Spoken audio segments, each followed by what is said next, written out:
less played and some themes that are less played, and trying to make fun decks out of them. So this deck is called Hand Melee, and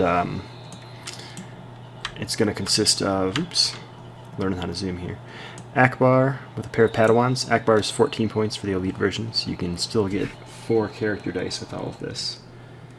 And we're going to focus on an interesting event, Close Quarters Assault, which says count the number of dice you have showing melee damage and discard that many random cards from an opponent's hand. It costs 0. You don't have to remove those melee dice, so it's got some strong qualities, but isn't played a whole ton outside of a couple interesting melee decks. So yeah, we'll talk through the deck a little bit. First we'll look at our characters. So Ackbar's got a range damage, obviously doesn't help, but 2 focus, a discard, and 2 resources. And he gets a big advantage out of this Close Quarters Assault, because if you can get that off and discard them down to 0 cards, he's going to get to ping for 2 damage. Your opponent gets to pick where it goes, but you're still dealing the 2 damage. Padawans each have 3 melee faces, so they have a 50% chance on a roll of getting a face that'll help trigger that Close Quarters Assault, and they have a focus themselves, so all 4 character dice we have a focus. Let's turn off the chat log for a second here.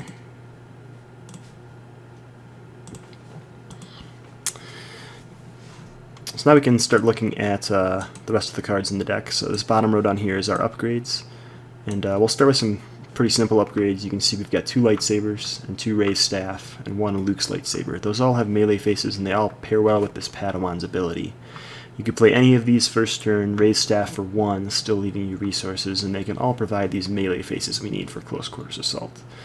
The nice thing is you can also do a ton of damage. I mean, you could play a Luke's lightsaber onto your Padawan and roll a 2 and a +3 there. And with Ackbar's 2 focus, it's not going to be too uncommon that you can do that. And if you do, you can swing for 5, in that first round, plus whatever you get on your other Padawan. So it's pretty powerful. So there's 5 melee weapons. You could include 2 Luke's lightsabers. I've been toying back and forth between 2 raised staff or 2 Luke's sabers, but this is what I've fallen on most recently. We'll look at these other 6 upgrades next. First, we're going to start with Promotion. Promotion, surprisingly, has a melee face. It doesn't get used very often because most red characters outside of Grievous are range damage.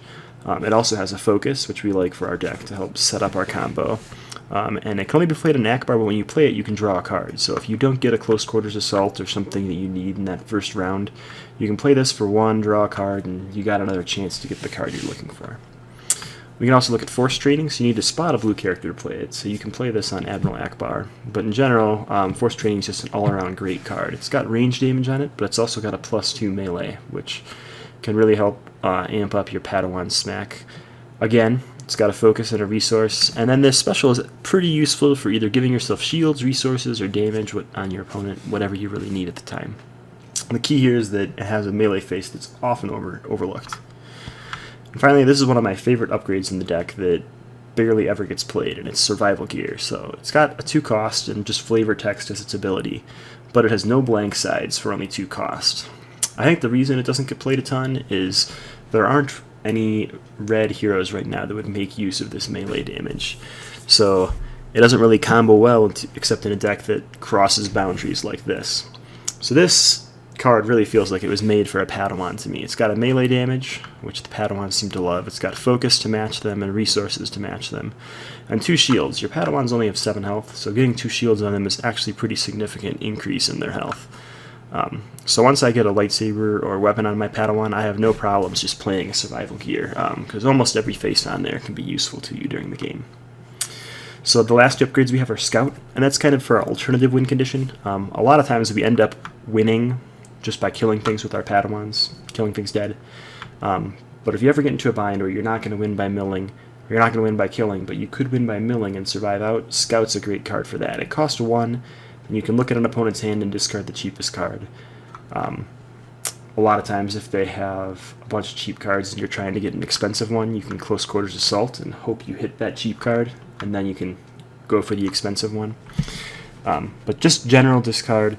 It doesn't have a melee side, which is a little sad. It does have a focus, so it can still help set things up. But mainly, doesn't get used a whole ton. A lot of times I use it and then discount a lightsaber later with it.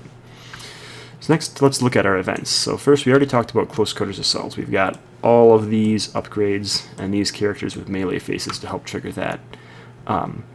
We've got a lot of control. For a while I was running 2 dodges in here, or a dodge and a block, but recently I've put it in a defensive position. It cost 1 less, and you end up controlling the battlefield about 50-50. And to be able to remove a bunch of 2s and 3s could really save you in the game if you need to. We've got 2 copies of Flank since we have 3 characters, 2 copies of Deflect because Django. We've got some other interesting stuff in here. Logistics seems to go really well with Ackbar. He's got 2 resource phases, so if you can roll him in first turn and then Logistics on him up to 4 resources, you can now play a lightsaber on each Padawan in that first round. You've got 2 shielding cards. I used to have 2 copies of Dug In, but I replaced one with the defensive stance. It's 1 less shield, but a lot of times, in that 50% of the time, I guess, that you're not in control of the battlefield, it's really nice to still be able to throw shields onto your characters to keep them alive. I put 2 copies of Field Medic in.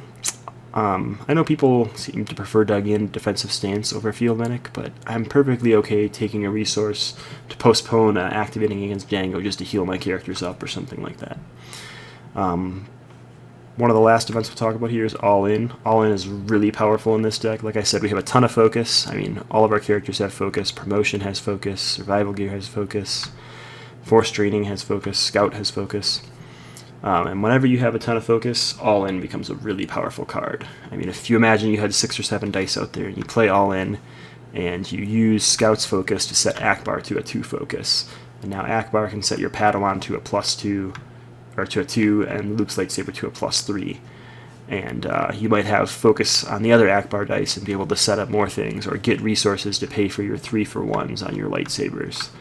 And you can do all of that with 1 action, so I've seen it before where even in round 2 I could use All In after I activate my 3 characters and swing for 9 damage and just claim to be done for the round. So All In, really powerful when you have characters with focus. Something I often do is use the Padawan's focus to focus Ackbar, and then use his 2 focus to set up the other Padawan to swing. It's a really good move. Final event we have in here is Patience. So Patience says, remove any number of your dice, then discard cards from the top of an opponent's deck equal to the number of dice you removed. So again, this is kind of your alternative win condition. Sometimes I like to use it if I'm already ahead, or if I'm unable to do enough damage to do something useful. Say my opponent has Dooku out there and I couldn't discard cards from their hand. Well, there's no point in me resolving a bunch of 1s against them. They're probably just going to discard from their hand. What I'd rather do is, remove all 6 or 7 of my dice and just discard a third of what's left of their deck. That can be really powerful. For a while I had Return of the Jedi in here, and I would play Patience after removing 6 dice, return that to my hand, and get ready to play it again the next round. But a lot of times then people started spiking down characters to get rid of those dice. Still a really powerful card, even if you're not going for the mill and you've got, 6 blanks at the end of your turn. No use in using those. Well, you may as well Patience them away. Because if you discard, Django's 2 jetpacks, or both Kylo's sabers in a Kylo Vader deck, that can be really helpful. So putting pressure on your opponent's deck, discarding things, generally good. And that leads to the battlefield. Our battlefield is Command Center. When you claim it, you'll discard the top 2 cards from your opponent's deck. Like I said, you only claim about 50% of the time, but what I've noticed is with Command Center, you get a ton of people claiming against you really early on compared to when they normally would. They get really afraid of Mill with Ackbar, especially if you hit a close quarters assault or a Patience in round 1 or round 2. They start to get really nervous and claim preemptively almost. And when that happens, with all the focus you have, if you have a lightsaber or a lightsaber and a raised staff out, you can really do some damage to your opponent if they accidentally, well, on purpose, claim early. And it's happened quite a bit against this deck. You'd be surprised. So we'll play a couple games here on TTS using this deck. I've had a bunch of different variations of it, so the videos at the bottom of the article have slight differences from what you see here, but the overall theme is the same. So I hope you guys try out this deck, and when SOR hits, we'll have a bunch of new melee weapons that we've seen spoiled to enhance this deck. So pretty excited for its future. Alright, thanks for tuning in, guys.